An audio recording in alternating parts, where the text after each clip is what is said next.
Assalamu alaykum qarindoshlar. Gollandiya şoförlük imtihani nazariya darsimizga xush keldingizlar.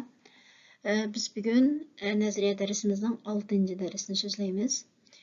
Bugun so'zlaydigan darsimiz Wegen, ya'ni yo'llar to'g'risida.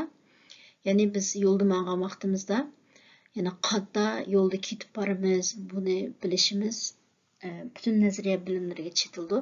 Shu bugun shu yo'llar bilan tanishib mang'amiz. Bu qitimliq darsdan keyin sizlar yo'lda mashina haydab ketib borganda, ya'ni qaysi shakldagi qanday yo'lda ketib borganliklarini bilalaysizlar. Birinchisi Autowegen, ya'ni Autowegen mashina yo'li. Bu mashina yo'lining belgisi mushu belgi shu, ya'ni bir kvadrat shaklning ichida mashinaning rasmiy yo'ldan ilingan rasm. Ya'ni qaysi yo'lda ketib borganligimiz bizningki mashinaning tezligini qanday haydash, ya'ni qanchalik suratda haydash, kimga yo'l berish, yo'l bermaslik deganlarni belgilashda bek muhim qoidalarchu. Shunga sizlar cho'qim shu yo'lda mush belgilarga qarabla men bunda yo'lda mengib ketibman, Autoweg yoki tezlik tosh yo'l deb cho'qim bilishinglar kerak. Birinchisi Autowegen mashina yo'li belgisi shu. İkinci Autosnelweg, ya'ni tez suratli tosh yo'l. Tez suratli tosh yo'lning belgisi shu va yoki yana bir xil ifodalash shakli A degan harf bilan ifodalanuvchi. Masalan, mana hozir 44 numarliq A 44 numarliq tez suratli tosh yo'lda ketib bordingiz deganni bildirdi. Yani shu ikki xil belgi, har ikkisi tez suratli tosh yo'lning belgisi. Üçüncü Rayban. Yani Rayban degan şu mashina mangadigan bütün mashina yo'lini ko'rsatmoqchi. Masalan, mana rasm qarasanglar isrilkada ko'rsatib qo'ygan. Shu mashina mangadigan bütün yo'l Rayban. Ana Raystrook degan faqat birla mashina mangadigan yo'l. Masalan, ma Raybanda hozir 1, 2, 3, 4 dana Raystrook bor ekan-ku. Ya'ni bu atalg'uni bilib olsanglar bo'ldi. To'rtinchi atalg'u Dorxanda Rayban. Ya'ni Dorxan degan gap davomlashtirish degan gap. Dorxanda Rayban ya'ni davomlashib mangadigan mashina yo'li deb. Ya'ni bu yer demak jo'g'ini kirish va chiqish yo'li bo'lmagan yo'lni demak. Ya'ni o'ttul oldiga qarab mangayveradigan yo'lni demakchi. Masalan, ma rasmga qarasanglar, yani ma Dorxanda Rayban ma birinchi, ikkinchi, uchinchi yo'l, ma 3 yo'l Dorxanda Rayban bo'ldi. Mush 3 yo'l o'ttul mangadigan yo'l. Ma yendiki yo'l bo'lsa, hozir o'ng tarafga qayrilsangiz, ma yo'lga kiring demakchi. Ma yo'l o'ng tarafga qayrilib ketadi, o'dul mangmaydi. Ya'ni Dorxanda Rayban degan shu o'ngmi, so'lg'im mangmay, shu o'ttul mangadigan yo'lni Dorxanda Rayban deymiz. Kirish va chiqish yo'li bo'lmagan yo'l. Endi Infuchstrook, ya'ni Infuchen deganning qo'shish degan ma'nosi bor. Strook degan shu mashina yo'li. Ya'ni Infuchstrook degani qo'shish yo'li. Bu deganlik, ya'ni biz shahar ichidagi bir yo'llardan chiqib, tez suratli tosh yo'lga qo'shilmoqchi bo'lgan vaqtimizda kichik bir yo'l bo'ldi-ku. Shu yo'lni ishiltib, tez suratli tosh yo'lga Dorxanda Rayban'a qatılımız, qo'shilamiz. Yani Infuchstrook degan shu yo'l. Yani masalan, ma rasm qarasanglar, hozir ma şoförlük darsi ilish mashinasi ketib borgan yo'l Infuchstrook bo'ldi. Yani qo'shilish yo'li. Bu yo'l odatda shu tez suratli tosh yo'lga qo'shilishda qo'llanildi. Yani qo'shilish suratiga asosan, bexatarlik asosan yo'lninki uzun qisqaligida farq bo'ldi-ku. Masalan, ba'zi Infuchstrooklar uzunroq bo'ldi, ba'zi Infuchstrooklar qisqaroq bo'ldi. Outfuchstrook, ya'ni Outfuchstrook Infuchstrookning dal aksi. Ya'ni biz tez suratli tosh yo'lda ketib borgan vaqtimizda shu tez suratli tosh yo'ldan chiqetmoqchi bo'lsak, qo'llanadigan shu yo'l Outfuchstrook bo'ldi. Masalan, ma rasmdagi buni eng chetdagi ma yo'l Outfuchstrook. Hozir mushta ketib borib tosh yo'ldan chiqetmoqchi bo'lsak, buni eng chetdagi mush yo'lga kirib, undan keyin ya o'ngga, so'lga degandek qayrilib boshqa yo'linishlarga mangimizchu. bu yo'lmu o'xshashlam infrastruktura o'xshash yo'lning uzunligi bexatar holda ayrilish shu omillarga asosan uzun qisqa holatda bo'ldi. Ba'zi infrastrukturlar uzun bo'ldi, ba'zilari qisqa bo'ldi degandekchi. Büsban, yani Büsban degan shu avtobus yo'li. Ustida odatda shu bus, lane, bus degan xatlar bo'ldi. Bu yo'lni faqat avtobus şoförlari qo'llansa bo'ldi. Masalan, biz normalda bizning B-tiplik pravo bilan bu yo'lda mangolmaymiz. Ondan ba'zi cho'ng shaharlarda, Amsterdam deymiz, Rotterdam deymiz, Den Haag deymiz, işte cho'ng shaharlarda ba'zi taksi shirkatlarininki taksi haydaydigan şoförlari ham bu yo'lni qo'llansa bo'ldi-chi. Lekin biz normalda B-tiplik pravo bilan bu yo'lda haydasak bo'lmaydi. Endi Kruispunkt degan shu kesishma yo'l eg'izi, mushta 4 tarafdan mashinalar keladigan, yo'llar to'plashgan, qatnashning yo'nalishini o'zgartiradigan yo'llar. Ya'ni mush kesishma yo'l eg'izida o'ngga, so'lga qaysi yo'nalishga bormoqchi bo'lsak, mishada yo'nalishimizni o'zgartirsak bo'ladi. Kruispunkt. Endi Viadukt degan suyuq ko'rik, lekin suyuq ko'rik odatda suyu bo'ldi, lekin viadukt degani suyuq ko'rik. Bu odatda mushta tezlik tash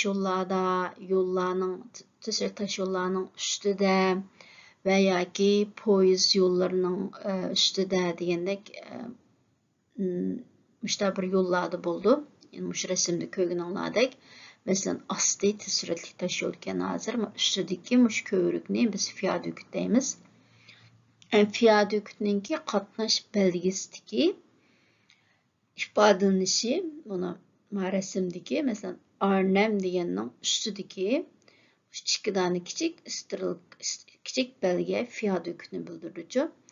Hozir masalan shu Arnhemdan o'tgandan keyin mishada bir viadukt bor ekan, ko'rik bor ekan-chi. Ya'ni bunimi bo'lapmi shu qatnash taxtasining ustidagi shu ifodalanishni qarab bilishinglar intayin muhim. Endi Fluchthafen, Fluchtstrok, ya'ni Fluchtdan qochish degan gap, Hafen degan port. Ya'ni qochish porti, qochish yo'li bu yer demak jo'g'ini. Fluchtdan qochish, panohlanish degandek ma'nosi bor-chi. Ya'ni panohlanish yo'li. Ya'ni mashina buzilib qolgan vaqtda mashinani to'xtatadigan yo'l. Alohida ahvollarda buning belgisi mushta har xil shakllarda bo'ldi. Ya'ni sos deb bunda xat bor va yoki ma'qul shaklda va yoki rasmda ko'rgandek ma'qul shaklda. Bu endi mushta mashina buzilib qolganda alohida ahvollarda mashinani ishada to'xtatsak bo'ldi. Endi keyingi nuqtamiz Verdreifingsflag. Verdreifingsflag, yani verdreifing degan gap qo'g'lab chiqarish degandek ma'nosi bor-chi. Miyadagi Verdreifingsflag, yani qo'g'lab chiqarish yo'li deb, ya'ni yo'llarning ustidagi mushta yantu siziq bilan ifodalangan mushu qismni biz qo'g'lab chiqarish yo'li deymiz. Bu yo'lda mashina haydasak, bu yo'lga kirib qolsak bo'lmaydi-chu. Bu siziqni bisib o'tsak bo'lmaydi normal qatnash qoidasida. Shuni bilib olsanglar bo'ldi.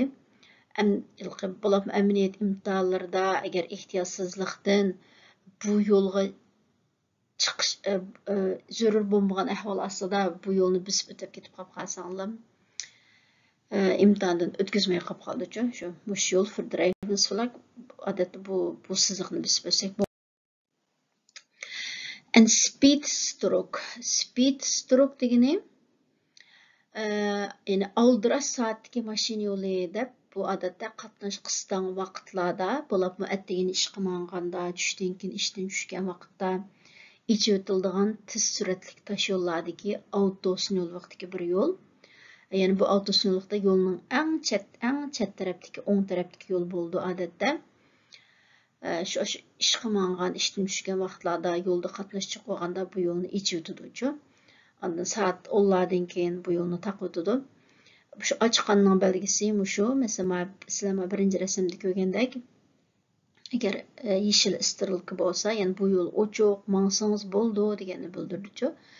Onda qızıl xata belgisi bolup qalsa, yani bu yol taqaldı, mangsınız bolmaydı degeni bildirdi. Normal qatnaş qaydasida bu yol oçuq olsa çoqum qo'llanish kerak. Yani bu yol oçuq bo'lgan vaqtda normalda bizning yo'ldagi o'rnimiz mashina degan vaqtda o'ng taraf bo'luvchi. Har vaqt imkon bor shu o'ng tarafdagi yo'lni biz haydashimiz kerak. Bu yo'l agar taqaq bo'lsa, buni desak bo'lmaydi. Shu speed strukninki asosli bilish deyish mazmunlari shu. Endi püntsdük. Püntsdük degeni sizlar resimde ko'rgandek buna bir xil muşta yo'lning ustidagi 3 bulon shakllik va yoki 4 bulon shakllik muşta kichik bir yo'lning qismi, ya'ni bir qirliq yer. Normalda ham bu yo'lni bisib o'tsak bo'lmaydi-ku. Bu siziqni bisib o'tib mansaq bo'lmaydi. Agarda bu belge yuqori suratli tosh yo'llarda bo'lib qolgan vaqtida alohida ahvollarda, ya'ni yo'lda mashina bekchiq, biz ma tarafga o'tmoqchi, shunda bir alohida ahvollarda qo'llansak bo'ldi. Lekin normalda unda yo'l beka bo'lib, unda bo'lib qolsa, beka bu yo'lni bisib o'tsak bo'lmaydi. Shu püntsdük, ya'ni buni bisib o'tsak bo'lmaydigan yo'l. Xuddi fördreifingensflagg deganga o'xshaydi. Püntsdük odatda ko'pinchalarda surat tosh yo'llarda bo'ldi. Lekin fördreifingensflagg degan shahar ichidagi yo'l. Yani ba'zi bir yezi yo'llari bo'ladi. Bu yo'lda mashina qarshi tarafdan mashina keladi, kasi bo'ladi, sizlar resimda ko'rgandek. Lekin yo'l sal kichik. Shunga yo'lning o'ng tarafiga va yoki so'l tarafiga agarda qarshi tarafdan mashina kelib qolsa, sal chatnab o'tib turib, bir-biriga yo'l berib mang'il bo'ladigan ba'zi yo'lning o'ng tarafiga, ba'zi so'l tarafiga kichik bir orliqlarni qo'yib qo'ydi-ku. Shuni demakchi, masalan, resimda yani yo'lning o'ng tarafida agar unda chatnab unda o'tib turadigan yer bor demakchi, unda ahvol ostida qarshi tarafdan mashina kelib qolsa, agarda biz agar biz shu o'ng tarafni bo'ylab mangan bo'lsak, biz sal chatnab o'tib turamiz degan gap. Ma'noda yani yo'lninki so'l tarafida chatnab o'tib turgan, ya'ni mush belga qaysi tarafda bo'lsa shu tarafda chatnab o'tib turgan yo'l bor demakchi. Bu odatda shu yezi yo'llarda ko'proq bo'ldi. Endi verkehrsdrempel. Yani drempel degan gap bo'sug'a degan gap. Yani shu yo'ldagi bo'sug'a, yo'lning egizlatilgan qismi demakchi. Mana shunga o'xshash. Bu odatda shu bunda yo'lga bunda nimani qo'yib qo'yish sabab ishtika haydashning oldini olish uchun. Ba'zida masalan mishad bir maktab bo'lib qolsa va yoki mishad bir yon ko'chalar bo'lib qilib mashina chiqadigan ishlar bo'lib qolsa, shu bizning mashinaning suratini ostilasin deb mushta yo'lda egizitilgan qismlarni qo'yib qo'ydi. Buning qatnash taqdisidagi belgisi mushu. Yani normalda mushta bo'sug'ining yo'lning egizitilgan qismida 50 metr oldida bunda belgi keldi. Undan keyin yo'lning egizitilgan qismi keldi. Endi velosiped yo'li, buni hammalar bilasizlar, Gollandiya velosiped yo'li bilan bir dangliq davlat-ku. Shu mushta velosipedning belgisi bor, ba'zida velosipedning belgisi bo'lmaydi, lekin bu yo'l suz qizil rangda bo'yalgan bo'ldi. Bu velosiped yo'li. Endi Arif degan bu bir oila o'ltiraq rayoni. Bütün aileliklar bor, belgisi mushu. Yani ma belge hazır siz Arif aile o'ltiraq rayoniga kirdingiz. Siz hazır Arifning ichida deganni bildirgan belge. Ama üstdagi qizil siziq tatib qo'ygani siz hazır Arifdan ayrildingiz, aile o'ltiraq rayonidan chiqdingiz deganni bildirgan belge. Endi rotondani hammalar anglab baqqan shu aylanma, yani shu rasmda ko'rgandek aylanma yol. Şunu demekçi. Endi babaudukum. Yani babaudukum degeni şu bavın degenin bir quruluş qilish degan ma'nosi var. Yani babaudukum degeni yani quruluş qilingan rayon deb, yani bu yer demekçi olduğunu hükümet tarafından belgilengen köp binalar bar rayonni ko'rsatuvchi. Yoki bizning tilimizga bunda bir tarjima qilsak shahar ichi rayoni deb bilsanglar bo'ldi. Normalda shu babaudukum shu shahar ichi rayoni demekçi. İşte binalar açık rayonlar demekçi. Endi N-Wegen. Yani bu yerdeki N degen nasyonal weg, yani devletlik taş yol demekçi. Bunun belgisi muşta N-Wegen'nin aldıda şu N degen numar buldu. Mesela bu 212. numurluk devletlik taş yolu. Mesela resim qarasanglar 739. numurluk devletlik taş yolu deydi. Şu N-Wegen yani nasyonal weg N harfi bilan ifodalanadi. Ama A12 bayağı birinci qitim sözüldük 12. numurluk A12 numurluk yuqori süratlik taş yol. Endi E-Wegen. E-Wegen degeniga bu yerdagi E degeni Europese autosinolog degani, yani Avropa degani ko'rsatmoqchi. Yani Avropa yuqori süratlik Avropa yolu. Bu yol şu mesela biz Avrupa'daki başka devletlerge çıkan vaqtimizda şunu yo'lab bo'ylab mangmiz. Belgiya, Fransiya, Germaniya degandekchi. Yani şu yuqori süratlik Avropa taş yolu demekçi. Yani bugün yollar to'g'ri so'zlaydigan darslik mush darsdan keyin sizlar cho'qim yo'lda mang'an vaqtinglarda, yani qanday yo'lda mang'atsizlar, avtobusmi, avtosinolog, ariqmi, babaudukummi degandek mush uqumlar sizlarga cho'qim aniq bo'lib ketish kerak. Shu bu darsni nima bo'lganki, bundan keyin yo'lda mashinada mang'ib qolgan vaqtinglarda shu belgilarga, yo'llardagi siziqlarga alayda diqqat qilib qo'yishinglarni tavsiya qilaman. Shu vaqtda bu o'rgangan nazariya bilimlarni tam pishiqlab mang'alaysizlar. Ma'qulimsa bugungi darsimiz mush yerda oxirlashdi. Ko'ngilingizga rahmat. Keyin qitimliq darsda ko'rishaylik. Omon bo'lg'aysizlar.